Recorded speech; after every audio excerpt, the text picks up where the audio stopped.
Hello and welcome back. EPN Talk. What are we talking? Talking EPN some days, some of the time. What do we even say here? It's the first true episode of the season. We are three cycles down, so I was like, dang, if I'm gonna do this, I guess I gotta do this, right? Um, wow, it has been a crazy, crazy 15 match weeks. I got this United Bournemouth game on in the background right now. Could they get a fourth? Holy shit, that would be crazy, wouldn't it? But what's been going on? Let's look at the league. Right. Oh, why do I go away? I can't tell if you guys lose me. You guys might lose me. Show picture in picture. We're back. You guys can't lose me. 12-3 sitting at the top. Ortiz literally right up my ass. Weston hanging around, quality team, and it's just split in half. It's split in half. It's been a crazy season. Graydon's a team we're gonna look at first because how did he get here? How has Graydon been rocking this roster? Right, like what happened? Right, all right. Holland's obviously been good. Foden's been pretty quality. Diaby was a good pickup. I mean, Declan Rice, if he's scoring, shit, maybe he's not bad either. But like Palmer's okay fantasy wise. It's just like I don't know. His defense is like atrocious. He's held on to Reece James this whole time, and like, what has Reece James been doing for him? Yeah, I think I'm gone again, but that's all right. You guys can get me back. 1, 1, 2, 4, -3, 1. Yeah, that's a guy worth holding on to. Anyway, Lindelof, dude, like how, like, thank God he's not playing. Honestly, they're getting cranked, dude. But Mitchell and Johnstone have been in Graydon's lineup for the last like 3 or 4 weeks, and I just couldn't believe the reliance on the Crystal Palace clean sheet this man had. Like, I'm sorry, Graydon, that we're gonna have to do this, but we're gonna have to go through the draft. Where did it go wrong? Okay, because it started out so right. I mean, Salah's been better, but this also includes Salah's game this morning where he had like 10 points or whatever. So, I mean, Holland's clearly been one of the best players. We won't talk about Mr. Lynch quite yet. Um, let's see. Then he picks Havertz and Nkunku with 2 and 3. Absolute misses. Nkunku could have been good, but we still don't know yet. Absolute misses on round 2 and 3 for Mr. Graydon. It's nice because he has the double picks. And then he goes for Jota, who's pretty good until he got hurt. So that's been a sting for Graydon the last couple of weeks. I don't know when he's necessarily coming back. Foden's been pretty good. Okay. 5 rounds down, 2.5, we'll call it, right? We're going into the next round. Reece James, bad. Gabriel, dropped him because he wasn't playing the first few weeks, and someone else has Gabriel now. So that didn't work out. Next one, Solly March, another guy who was off to a pretty good start and then got injured. Mason Mount, absolute fucking miss. Especially when you got Julian Alvarez sitting right behind there. Wow, Ortiz got a good one there in the 9th. GD, Thiago Silva and Mikel Antonio. I mean, Thiago Silva's been okay, I guess. Mikel Antonio, another guy that got hurt. I mean, Jesus.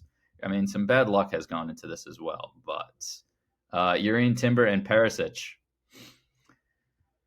absolute misses. And last but not least, Kepa. Kepa was drafted, and Jose Sa. And Jose Sa has been okay for Graydon, but now he's been banged up, and that's why Graydon's been so reliant on Johnstone. So that's how Graydon got to 3 and 10, I guess. Let's see. Oh, I probably should have just did this. It's probably a lot easier way to look at it, right? Looking on this right side and look at all this red he's dealing with. Look at all this meh he's dealing with. All these big clubs. Didn't know how to dive into the little clubs. Gosh, Graydon, that is rough. Let's go, since we can look at this view, let's go Mr. Lynch's draft. Okay, Allison, okay, goalies, he's been fine. Verge has been fine. This has probably been pretty fucking bad overall, I would say. The playing time for Zinchenko and Akanji has been a little hit or miss. Chilwell's been hurt for a fair amount of the season. And Ben Mee, yeah, exciting, right? I don't even know. How's this guy been doing? 24 points. Yeah, I can't imagine he's on your roster anymore. De Bruyne, been an absolute thorn in your side this whole time. Gosh, guys, I don't want this to just be shitting on team. Look at these forwards. 2 of them aren't even in the league. So Lynch is 5 and 10, I'll tell you that. Don't need to look any further than there. Quick one on Carroll. Injuries. Didn't even keep. Bournemouth just scored the 4th. Oh, that is just clownery. Oh my God. Kevin's midfield, Rashford hasn't been his hero this year, and his forwards, I mean, Jesus has been all right. I'm not even sure if he still has him. I think he does. But yeah, that's how the bad guys have been. The good guys doing, right? How Ortiz, man, his midfield's a powerhouse. His defense is decent. Trippier, I think, is the number one defender. Walker's been good. My God, his forward Solanke, Alvarez, Morris, Carlton Morris, not bad, I guess.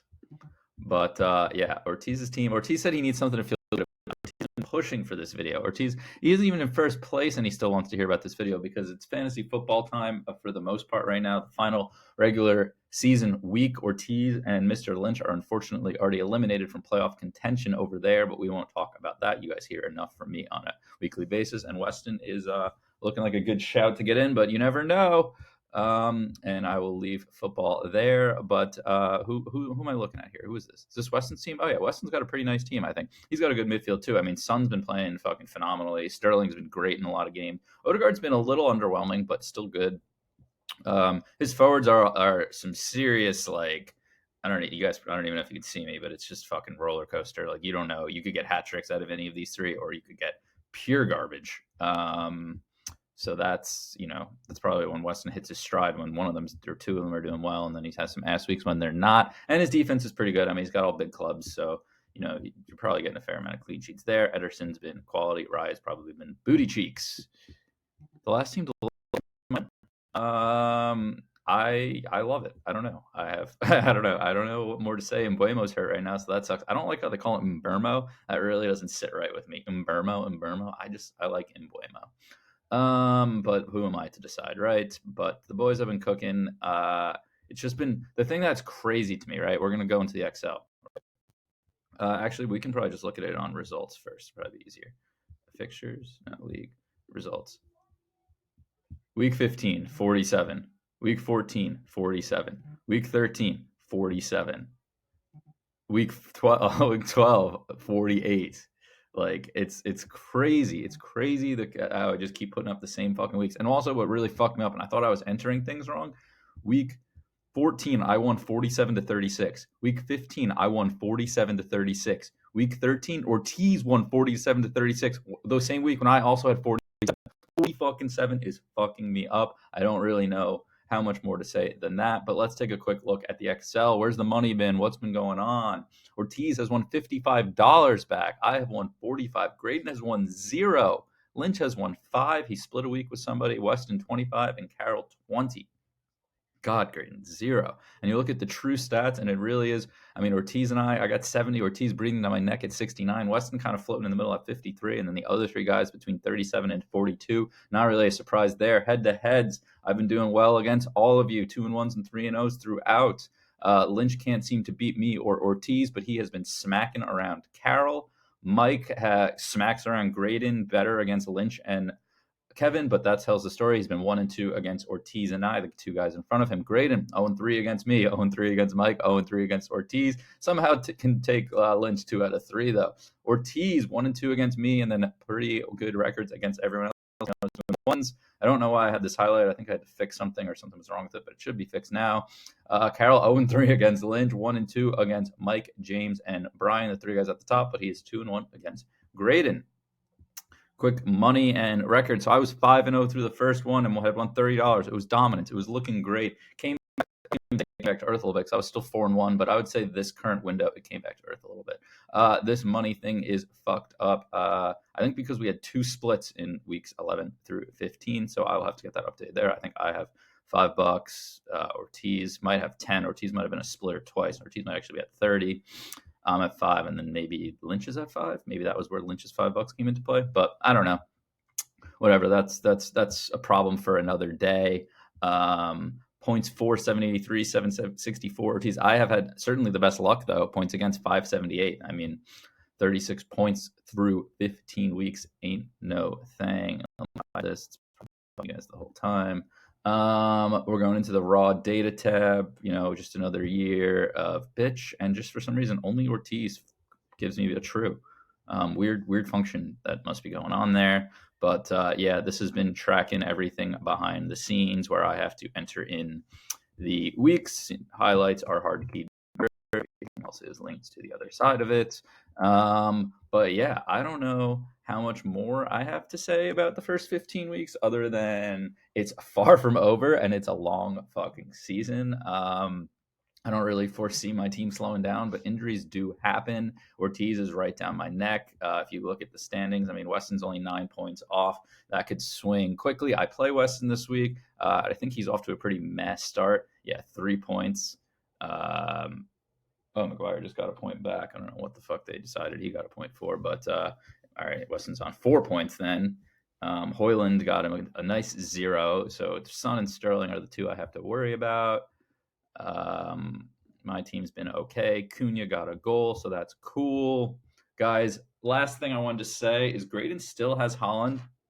I know Ortiz has been trying to trade for Holland, but I don't think Graydon's been answering him. I think Ortiz might have just been sending offers in the app. And like as we now know, Graydon doesn't even have the fucking app. Like truly mind-blowing things that he just has a Safari browser open, like a tab, and that's just how he looks at the thing. I mean, it looks exactly the fucking same as everything that we use, but that was just truly shocking stuff. Honestly, that kind of behavior couldn't last any longer, and it's probably about time he's 3 and fucking 12 or whatever the hell he is, because that is outrageous behavior from him. With that, I have a fucking Christmas party to prep for tonight. I wanted to sneak this in while Katie was out doing her errands, because I don't think this is the best look for me to be doing while we're supposed to be cleaning and shopping and doing shit to the house. But with that, I leave you. I'll see you in 5 more cycles. Have a wonderful holiday season and a good fucking luck the rest of the way. Thank you.